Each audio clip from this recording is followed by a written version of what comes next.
You ever have that gut feeling that someone you love is lying to you? Not just little lies, but the kind that could blow your entire life apart? Well, I had that feeling. And as much as I wanted to ignore it, as much as I wanted to believe my wife wouldn't do that to me, I found the truth. And when I did, I didn't just catch her. I made sure her lover lost everything: his marriage, his job, even his home. If you've ever wanted to see justice served cold, hit that like button right now. Subscribe for more stories where karma isn't just real, it's brutal. This one? Oh, you're going to feel this one deep in your bones. It was the early 2000s, back when AOL chat rooms were still a thing and flip phones were the hottest tech. I had been married for several years. We had 2 kids, 4 and 6 years old, my whole world. Life should have been good. But slowly, I started to notice cracks forming. My kids who normally couldn't stop talking about cartoons, snacks, and playground drama, started telling me they were going to Grandma and Grandpa's house.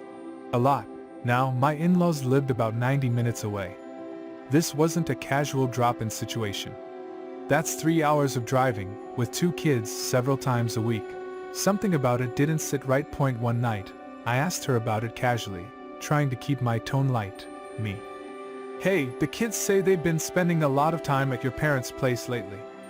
Everything okay? Her, too quickly. Oh yeah, just helping them out with a few things. Her answer was too quick. Too rehearsed. And I knew my wife. She was a terrible liar. That night, as I lay in bed, staring at the ceiling, I couldn't shake the gnawing feeling in my gut. My chest felt heavy. I tried to tell myself I was being paranoid, but deep down, I already knew. The next morning, I did something I'd never done before. I wrote down her car's mileage before she left. By the end of the week, she'd racked up nearly 400 extra miles. Not just once, but every single week. 3 hours of driving to her parents couldn't explain that. The pit in my stomach hardened into something darker. And then, fate handed me my smoking gun. I sat down at the computer one afternoon, and there it was, a yellow sticky note with her AOL password scribbled on it. My hands were shaking as I typed it in. Every keystroke felt like betrayal, like crossing a line I couldn't uncross. But when I opened her inbox, everything snapped into focus. Emails between her and her college best friend, and in those emails, my worst fears confirmed. She wasn't just cheating. She was bragging about it. She wrote about meeting up with her ex-boyfriend from high school. About taking the kids to her parents' house so she could sneak away for hours at a time.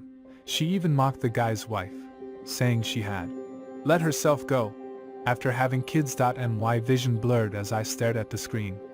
My hands were sweating, my heart hammering, but I printed every email. Every last one. And hid them. Because this was no longer just suspicion. This was war. I needed more than emails.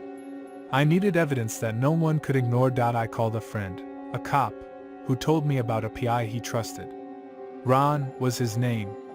Quiet, professional, no nonsense. I handed him everything, the emails, the mileage notes, the timeline. And Ron delivered. He gave me a thick report, photos, dates, times, all of it meticulously documented. There she was, dropping the kids off, having lunch with this guy, going to some rundown motel, and then driving back like nothing happened. I wasn't just angry anymore. I was ice cold. I wasn't going to scream. I wasn't going to beg. I grew up with parents who cheated, and I'd seen firsthand how ugly that fallout could be. I wasn't about to let my kids live through the same nightmare. I hired a divorce lawyer. But I also had one last move to play, one that would ensure her lover, Bob, paid dearly for blowing up my life.